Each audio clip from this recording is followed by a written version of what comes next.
Hello, everybody, and welcome to another episode of Fireside Chicago. I'm your host, Tim Shum. I'm the founder and president of a recruitment firm here in Chicago called Lucas James Talent Partners. Fireside Chicago is a podcast. We have content on YouTube. You can check us out there. We also do a live Zoomcast, as we're calling it, every Tuesday and Thursday at 11:30 a.m. Central Standard Time, where we host fireside chats with prominent leaders from Chicago's business community. We have a really good roster for the remainder of June, so check us out. If you haven't already, sign up if you haven't already. Later this week, we have Matt Silver from Forager. Forager is in the logistics tech space.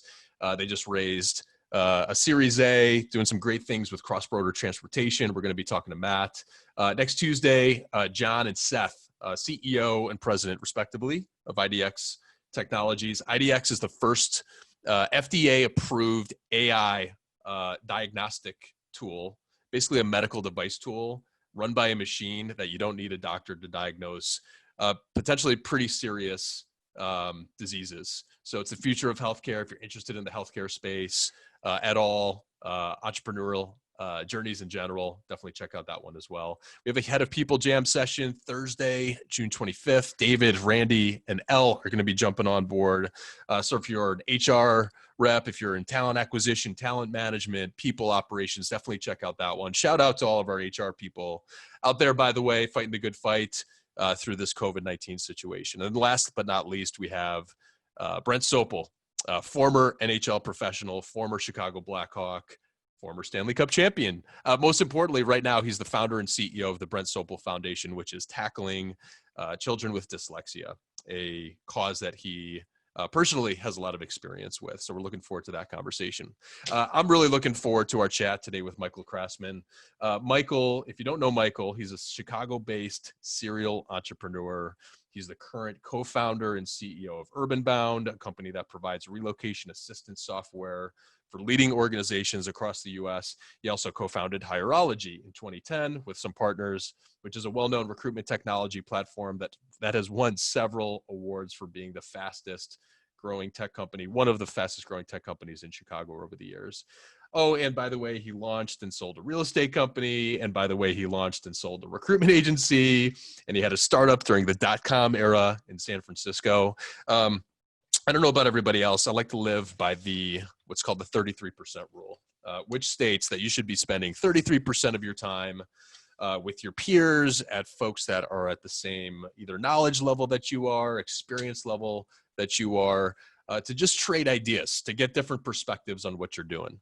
It also states that you should be spending 33.333% of your time with folks that have less experience than you, that are up-and-comers, that look at you as a mentor or a leader. This helps you hone your leadership capabilities, your coaching and training capabilities over time, and it allows you to pay knowledge forward that you have.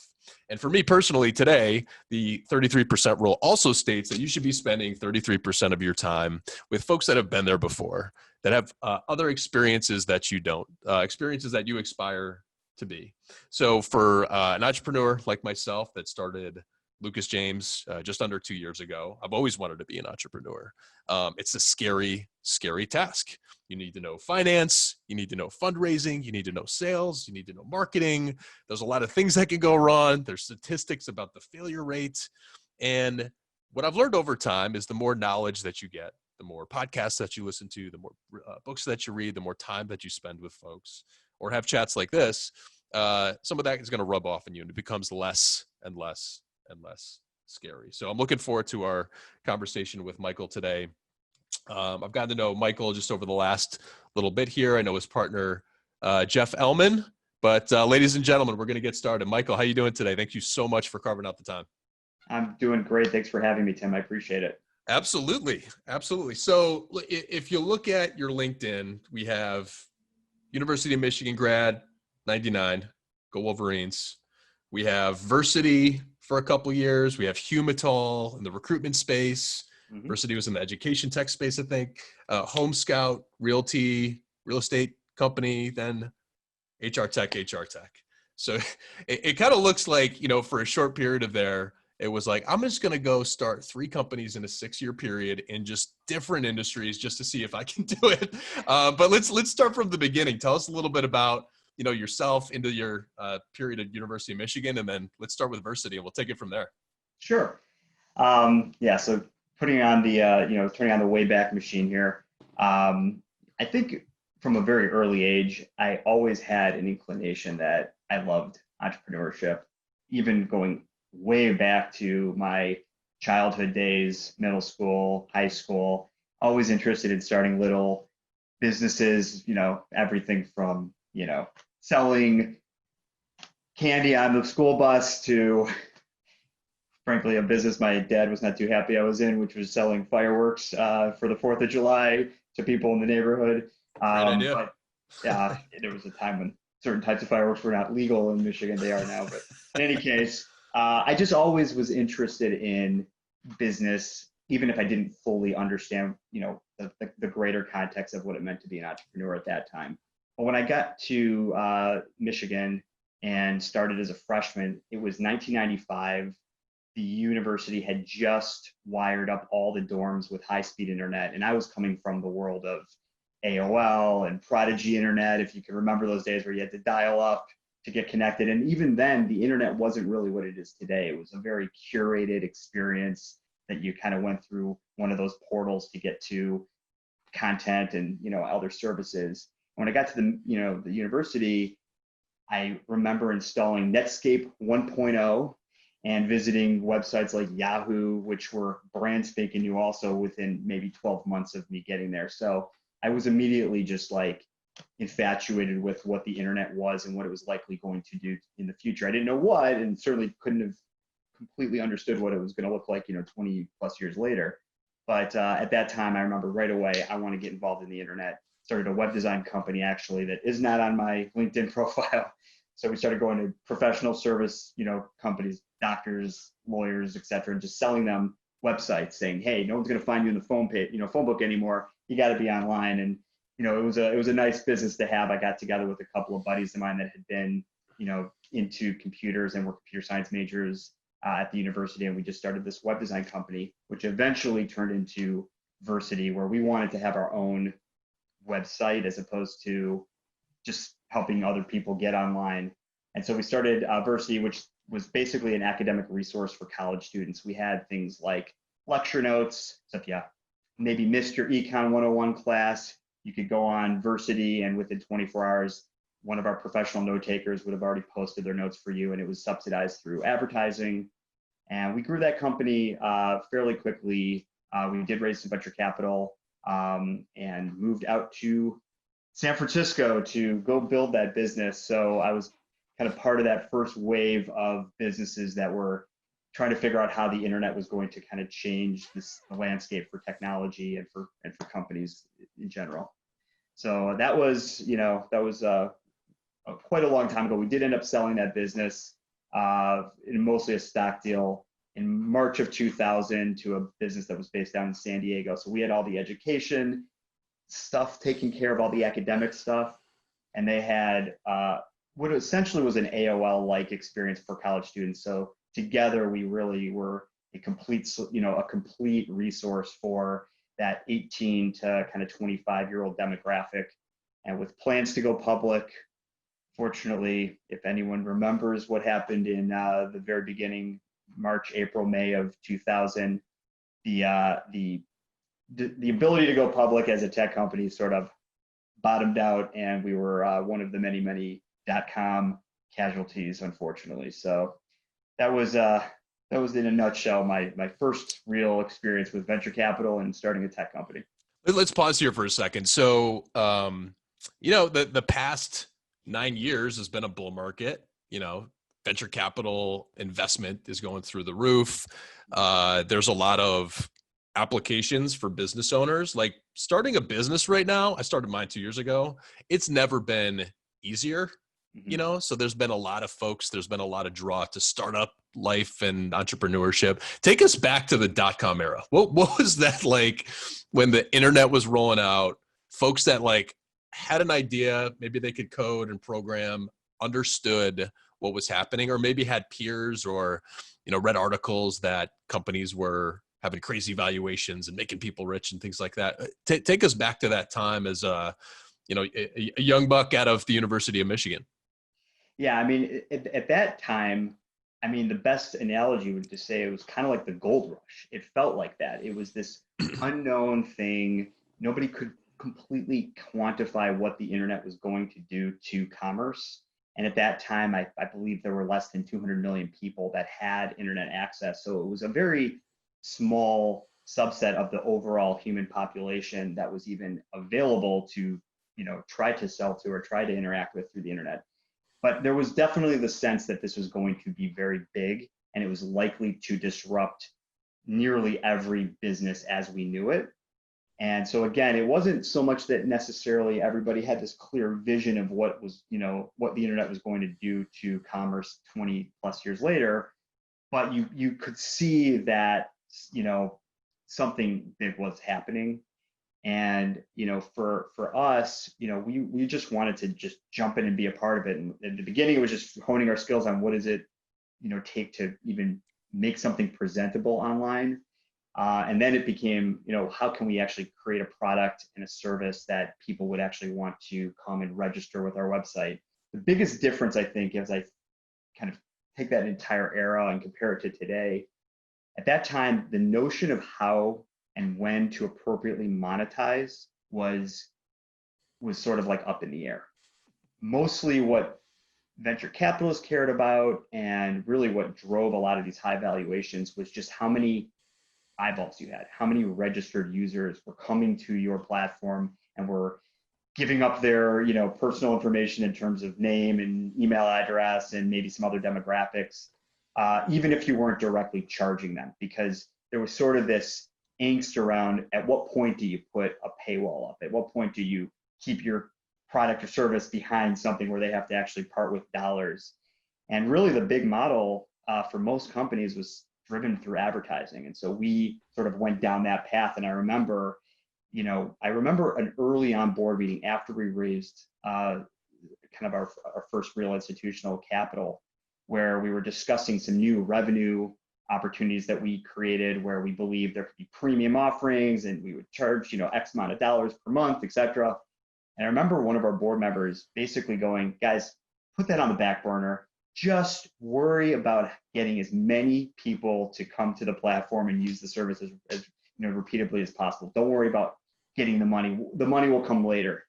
And it's just like, if I think about today, I think more businesses that start today have a notion pretty early on as to how they are going to, basically get paid for the work that they're doing.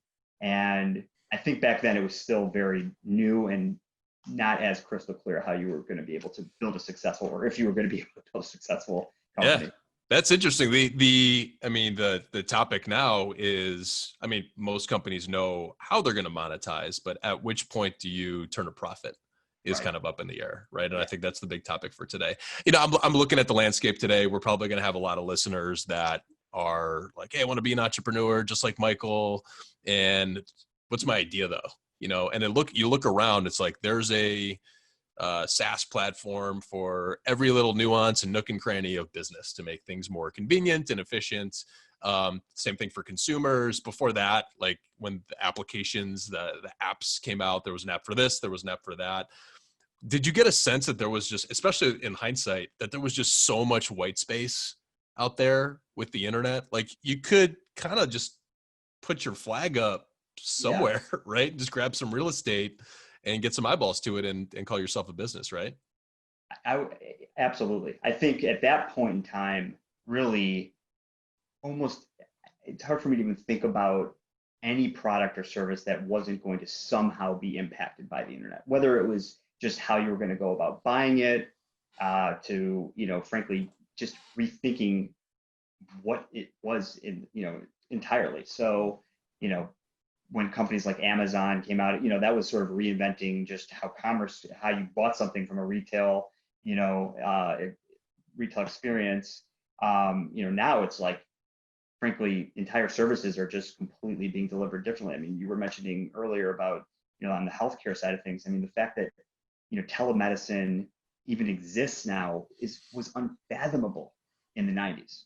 Bandwidth wasn't fast enough to even be able to support really high quality video communication. It was almost entirely static at that time. So, it's only, 2 decades later, and, here we are having a conversation in real time, Yep.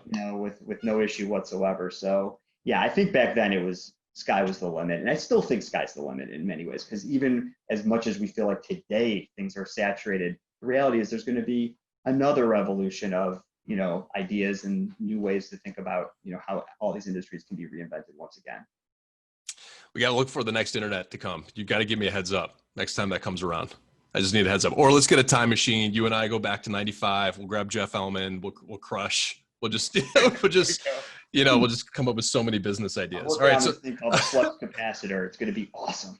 Let's do it. That sounds good. All right. So let's go back to adversity. So, no pun intended. I mean, there was some adversity there, right? So you guys were on this rocket ship, raising venture capital. You're having board meetings at like 22, 23, 24.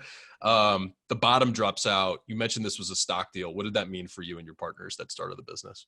Yeah, so we had done, we had relocated the company after we, were acquired by this other business called College Club that was based in San Diego. So we moved from Northern California to Southern California, and I actually experienced my second relocation at that time. Everything getting picked up, all the office stuff cleared out and headed down. When the bottom dropped out, it was sort of a 3 to 6 month kind of slow spiral down, where the aggregated company began rounds of layoffs.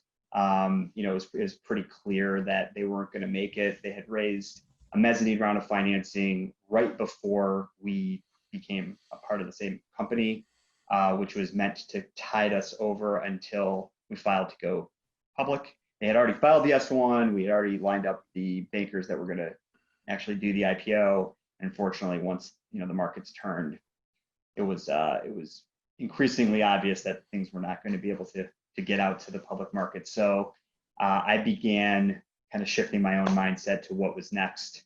And fortunately for me, two things. One, I was in San Diego, and for anybody who, if you ever have to unfortunately go through the painful experience of watching something that you've built up not make it or have to be wound down, I can think of worse places in the world to do it than the beaches, of the Pacific. But besides that, I was lucky in that I had, maybe about 2 semesters worth of credits that I needed to complete in order to get my degree from Michigan. So I used this as an opportunity, that moment, to just pack up my stuff, head back east, get to Ann Arbor, and got back into school. It gave me that moment to just kind of like decompress, sort things out, and figure out really what I wanted to do next. And it was really at that moment in time that I actually started working with Jeff, who is my co-founder, and we've been in multiple businesses now together since 2001 at that time. Yeah, so 2001. I mean, hindsight always gives us the perspective when you were going through that, and I think it's important to stay. I mean, we're recording this on June 16th, 2020. There's a lot going on in the world. People are dealing with adversity. Stuff is happening to them that is outside of their control, right? In a lot of senses, and I'm sure you felt that way, and you were young. How did you deal with adversity back then? And then what perspective do you have now when you're going through periods of adversity? Yeah, so I mean, back then, I think there was just, we almost didn't know what we didn't know. And so, everything that we were doing was just what felt right at the moment, without really a ton of context on whether or not that was what we should do or shouldn't do, whether that was a good business decision or not. We were sort of just, it was go, go, go, go, go, just faster, get product out the door, that sort of mentality, which I still think to a large degree we have today as well. I think the biggest difference is after all these years, you start to develop rubrics in your mind for how you handle different types of situations. And so Whereas back then we're learning HR for the first time. How do you hire people? How do you terminate people? How do you, set up a culture that people want to be a part of, and, set their career path in motion and all that stuff? How do you make sure that your product meets what the, market needs, and how do you sell, and how do you develop all? You're learning that all for the first time. And as you continue to go through your career, you start to get more and more comfortable recognizing these patterns and saying, oh, I see this, I've seen this playbook before, I think I'm going to try it this way. And you start to get a little bit better of, seeing around corners, maybe avoiding potholes. And that's the school of hard knocks, that unfortunately there's really no good way to get that knowledge except for just jumping in and doing it, feet first. And that's the only way I've learned how to do that. Certainly Absolutely. I agree with you I do agree spending a third of your time, or whatever the right percentage is, with people who know more and have been there is extremely helpful. Mentors have been, wonderful for me and Jeff, and I completely agree with that. But also sometimes just like brushing yourself off, standing back up, and just keep on plugging forward is also a good way to learn. Yeah, I mean, I was 24 when the 08-09 crash happened, and I was in the recruitment space, which is not a fun place to be in, especially like at the beginning, like knee jerk when the bottom drops out. And it was tough, and it lasted for like a year. And you didn't know where your next deal was coming from. You didn't know if you're going to get laid off. You didn't know all these situations. Parents were affected, neighbors were affected, friends were affected. And in the moment, I feel like, it feels like everything's kind of caving in around you, and you don't know how you're going to get through it. And then now that I've been through something like, we're going through a recessionary time right now, been through this before, I think, having that hindsight and perspective to say, hey, you'll get through this. There's not a lot of answers out there maybe right now, but this is going to pass. Kind of keep your head straight. Don't get too low. Don't get too high. Stay even keeled, and you'll get through it. Next opportunity's around the corner. So just persevere. I mean, at the end of the day, I completely agree. I mean, we will get through this moment in time, just like we got through that moment in time in 28 through 2010, just like, the dot-com end of that era. And I do think one of the characteristics that ultimately separates somebody who's going to be long-term successful with maybe someone who may not achieve the same degree of success is just that ability to just keep going forward. Because really, the longer you keep yourself in the game, if you will, the more likely those opportunities are going to present themselves to you. Even if in that, there are days where you're sometimes like, oh my gosh, this is like, how are we going to get through this? One thing that I personally found very helpful, and this would be, frankly, advice I would give to any entrepreneur who's going at it by themselves, is to consider finding a co-founder. I know that there are, Jeff and I talk all the time. Adam and me and Jeff talk all the time regarding chirology. It's really, really, really beneficial from both, a strategic perspective, but also just managing your own emotions. Because, being an entrepreneur, or just even being part of a startup type of company, it's an emotional roller coaster. It's not like a huge company that has, systems and processes and people in place to handle, every possible scenario that could happen. In a startup, a lot of times you're reacting to something, and you have limited information and frankly limited time to just make a decision and go with it. And it's not always going to be the right decision, but that's okay as long as you're learning. But having, somebody that you can, bounce ideas off of, pick each other up when you're having a moment where you're like, you need that kind of emotional boost, has been, frankly, imperative in every business I've been a part of. I've had co-founders, and it's been very, very helpful. Sure. Let's talk about this a little bit. So just to kind of fast forward some of the LinkedIn stuff. So Humatal was you and Jeff, correct? Yeah. A recruitment agency. Home Scout Realty was you and Jeff as well, correct? Correct. And okay. And we had a third company that's not on there called Launch Events. The business model was we were going to help people find a job, find a place to live, and meet new people in Chicago. We did a lot of college recruiting for companies. So we were interviewing a couple thousand people a year who all wanted to move to Chicago, we weren't going to be able to help every one of those individuals find a job because we had far fewer job openings than we had candidates that were being interviewed by us. But everybody indicated that they wanted to move to Chicago. So we started a real estate company knowing that most of them would still need help finding an apartment or possibly buying a place. And so the idea was that these companies, even though they seemed like separate entities, they actually did work together. And we, were able to, pass a person off from one to the other, or possibly work with them in all three. So that was the model there. Yeah. Very cool. Okay. And then Hierology is you, Jeff, and Adam Robinson, correct? Yeah. Okay. Yeah. And the UrbanBound is you and Jeff Ellman. That's correct. Correct. Yep. Okay. So Jeff is a constant throughout all of this. We support startups at our firm and through their growth phases. I was waiting out a non-compete as a business coach with my corporate experience, and I was working with small businesses.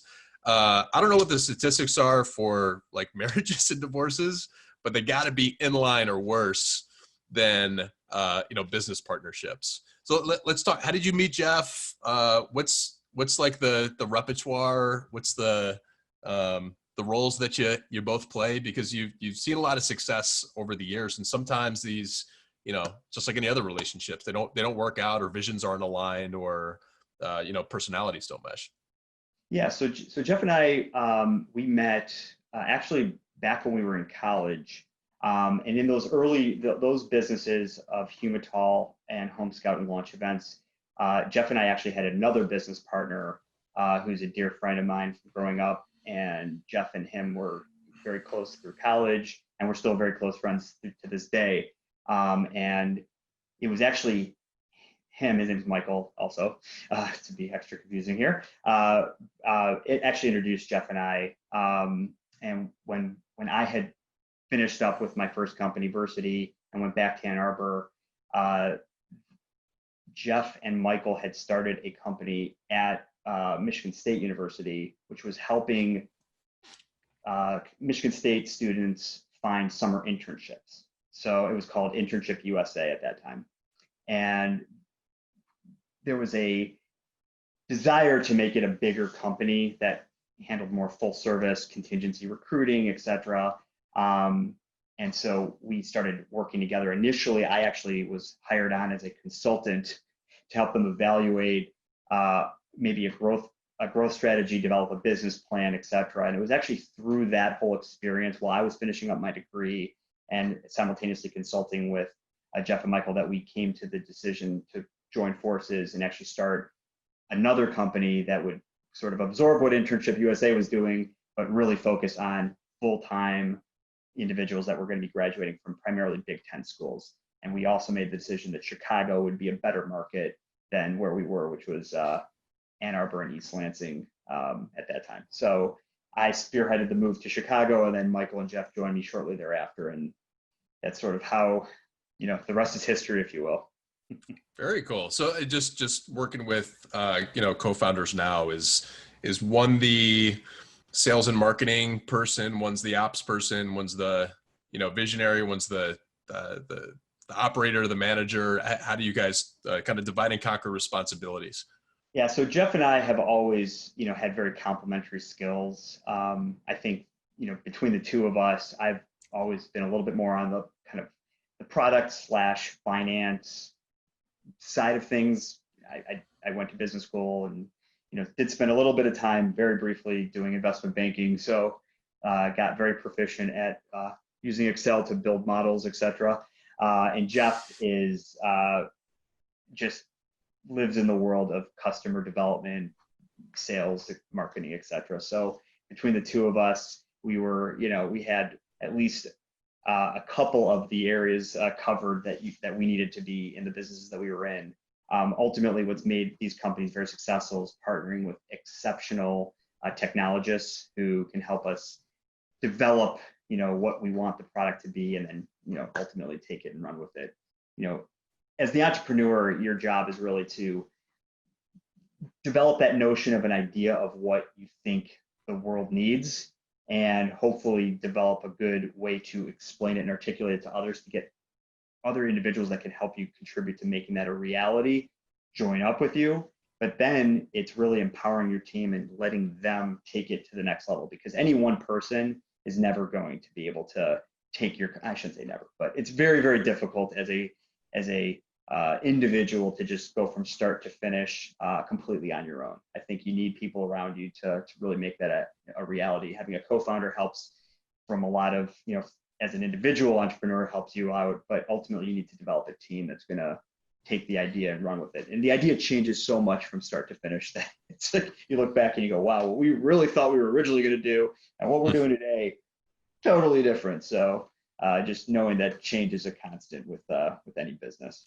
What I've seen just working with startups, entrepreneurs, businesses in that small, medium-sized kind of category, if the partners, the co-founders don't have a shared vision of where they want to take what they're building, let's say 3 to 5 years down the road, the day-to-day decisions become very difficult over time, and animosity starts to set in. And these could be things like, should we go aggressive and hire and invest, or should we be conservative and make money now?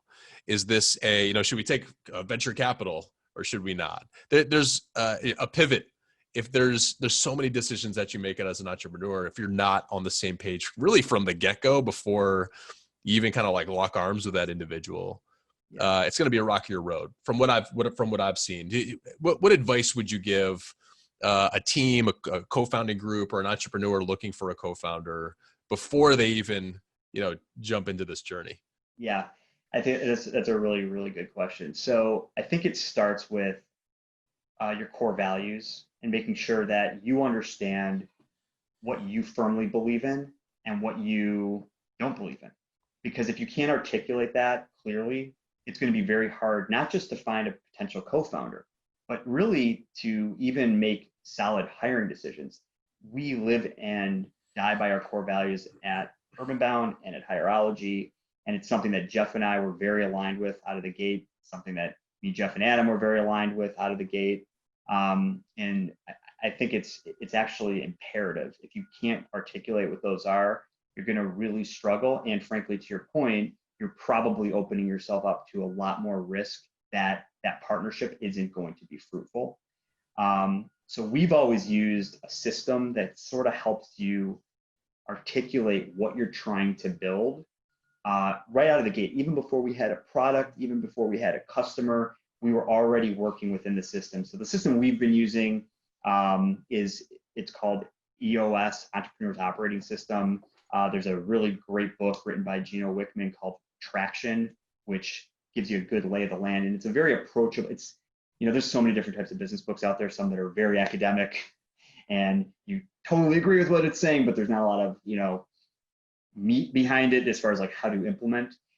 Traction is not that type of book. Traction is the type of a book that really gives you the tools that you need in order to be able to actually implement what it's talking about. And one of the core artifacts that you use in the Traction world is known as your VTO, or Vision/Traction Organizer. And it's meant to be kind of I guess technically a 2-page document, front and back. It would, one piece of paper, where at the beginning you're sort of articulating the big vision. That's the vision side of it. So you're laying out your core values, you're laying out your purpose. Why do you exist? Why does the world care about what you're doing? You talk about your marketing strategy by defining who is your ideal customer, what makes you unique in the market. Then you're laying out your 5 or 10-year horizon for where you think this thing could go in that window of time. And other systems call that the BHAG, or your big, hairy, audacious goal. Mm-hmm. And Traction, I think it's just your 5-year plan or something. It's more specific. And then it starts to come closer and closer to the here and the now. So the last thing on the vision page is your 3-year vision, where you're now starting to articulate something that, it's still a few years out, but you can sort of see how you would get to that size where you're defining revenue and customers and how many employees you have, and maybe even describing things like what is your office environment like.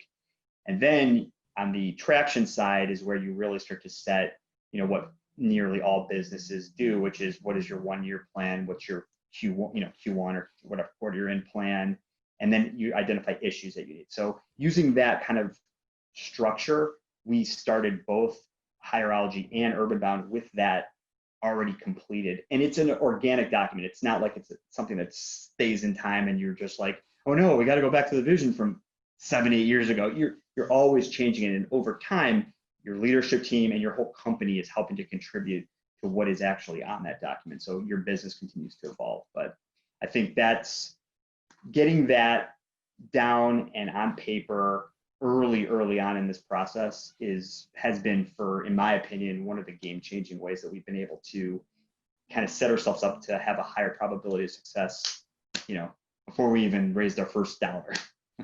Absolutely. So you and Jeff had a couple wins under your belt, some experiences. 2010, 2011, you launched Hierology. Adam Robinson's part of Hierology. UrbanBound's launched January of 2011. Let's talk about UrbanBound and Hierology. What problems did you see being in the human capital space, and how is Hierology and UrbanBound tackling some of those issues? Yeah, so I can quickly answer the Hierology. Our recruiting company had always provided our customers with a curated interview guide for each role that they were outsourcing to Humatal to help find talent. And when 2008, when the financial markets, melted down, you sort of had almost across the board, all of our customers, and we probably worked with 150 companies in and around the Chicagoland area, almost universally didn't need our service. And it's simply, they were posting jobs on, at the time, probably Monster and Career Builder, and they were just getting inundated with resumes. But they were reaching out to us and saying, that interview guide that you did for that last role we hired you for, could you make another one for us for this other position that we have out there?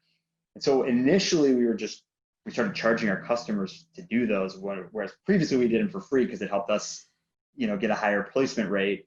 We started charging companies and sort of had that moment where, this is something that I think universally companies can benefit from, because many people that all of a sudden find themselves as hiring managers at their organization didn't necessarily go through proper training to learn how to conduct a real behavioral-based interview, how to identify what things are important in the role that you're hiring someone for. People have a propensity to hire people that they like or that they can see themselves in, versus really getting to the meat of, like, is this person going to be successful in a role? And so the original idea with Hierology was, let's create a system, a software solution, SaaS-based, that allows any company to go in and tell us in the software what characteristics you're looking for, and we would essentially help you screen through and find the talent.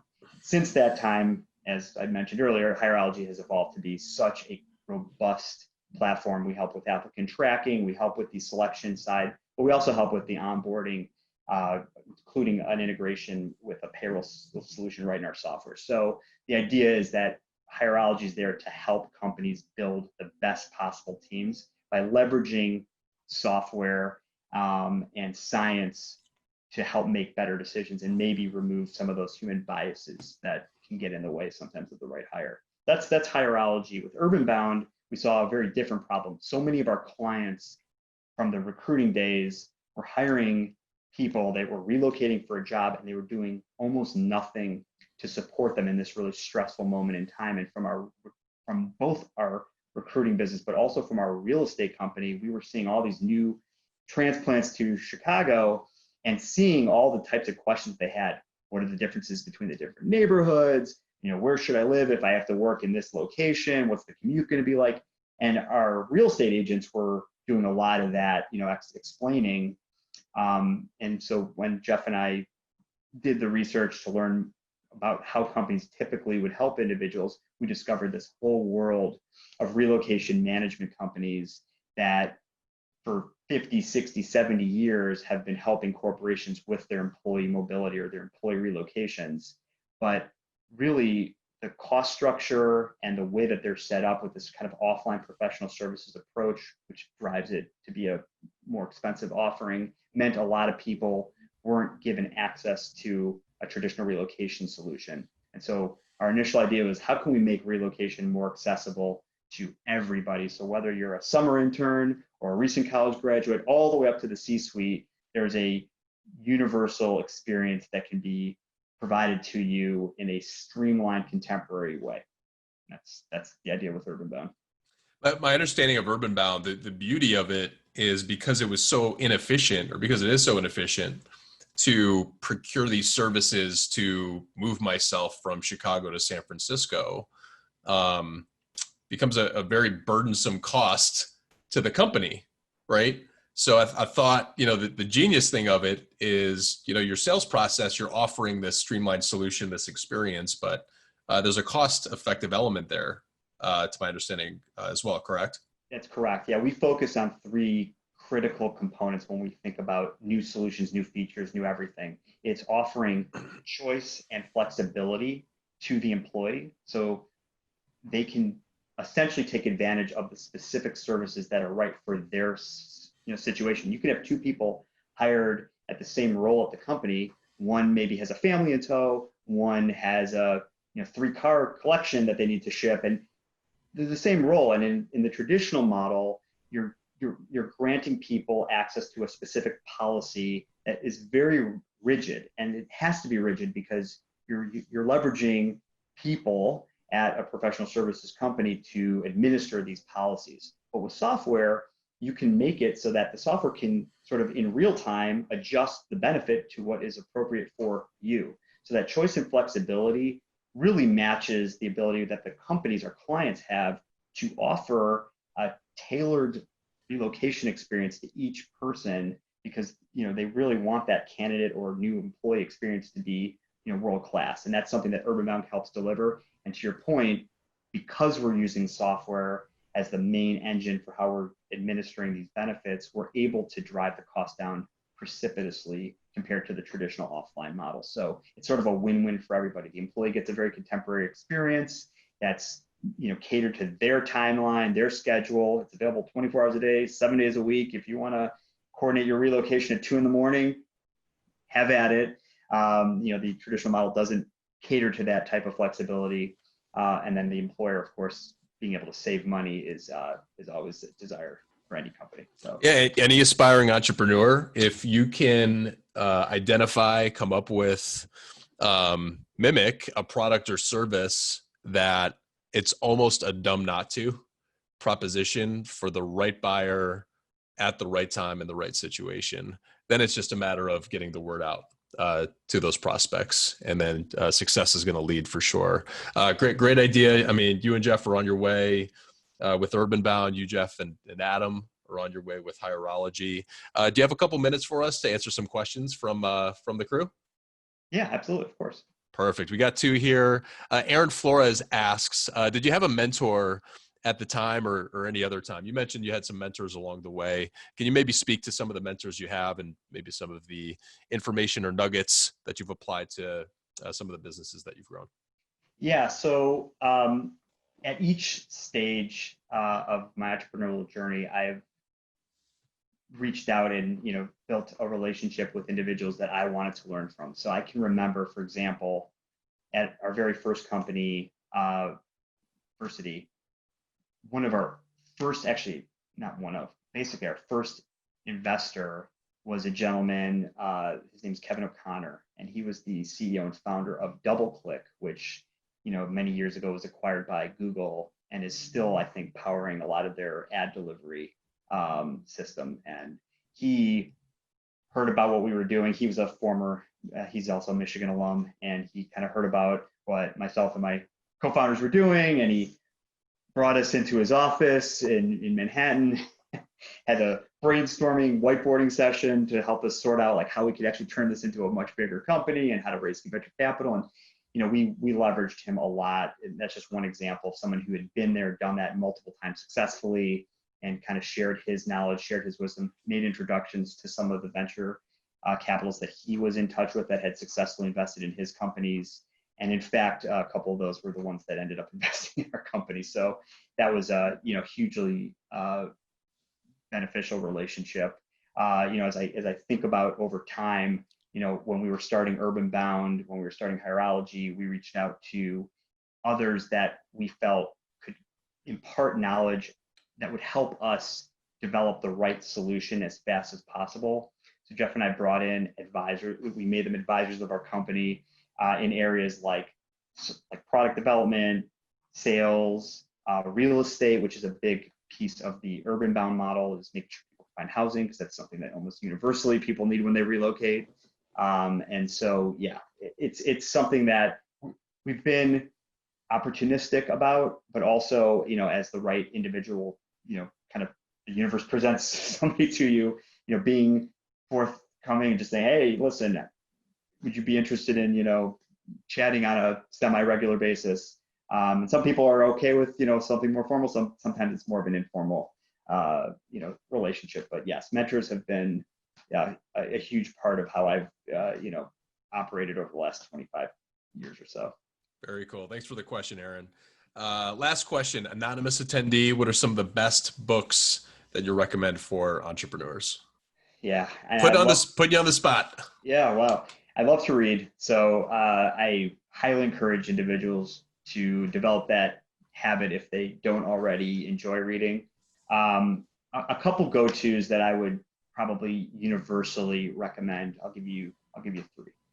First one, and it's practical to just about anybody who is a human being alive. So this is broad applicability. It's called How to Win Friends and Influence People by Dale Carnegie. I think it's one of the best, most practical books ever written, just how to interact with individuals. And I would say religiously, I find myself thinking about that book in certain interactions that I have, whether it's a heated exchange potentially, but there's just some very, very practical advice in there to how to be a likable person. So definitely recommend that one. A second book would be E-Myth Revisited by Michael Gerber, I believe. I think I got the author right there. It's a book that talks about what it means to be the entrepreneurial mindset.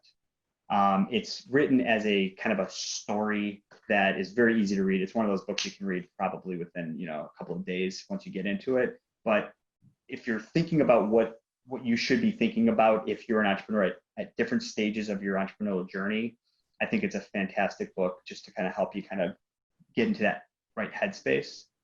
And then I'd say the third book is the one that I mentioned earlier.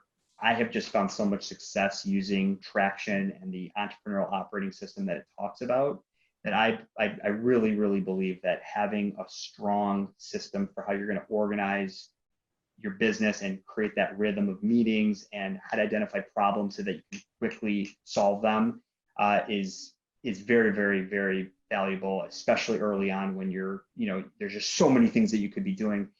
These types of systems help you to really focus on the priorities that are the most important, so that you don't kind of go off track. So those are the 3 I'll give you quickly. There's many others, but those start with those 3. Very well said. I've read 2 out of the 3. I'll check out E-Myth for sure. Thank you so much for the questions, guys. Michael, thank you so much for carving out some time for me and the attendees. Love chatting with you. If anyone wanted to learn more about UrbanBound, Hierology, connect with you, where can they find you? Where can they find information about your businesses? Yeah, absolutely. So, I mean, certainly on urbanbound.com, hierology.com, there's lots of channels to get into our companies depending on what you need. If you have something for me specifically, feel free to connect with me on LinkedIn. I'm generally pretty open to connecting with folks, so you should be able to find me real easily that way as well. So that sounds good. Well, thank you again. Have a great rest of your day, your week, and I'm sure we'll talk soon. Wonderful. Thank you so much, Tim. Bye, everyone.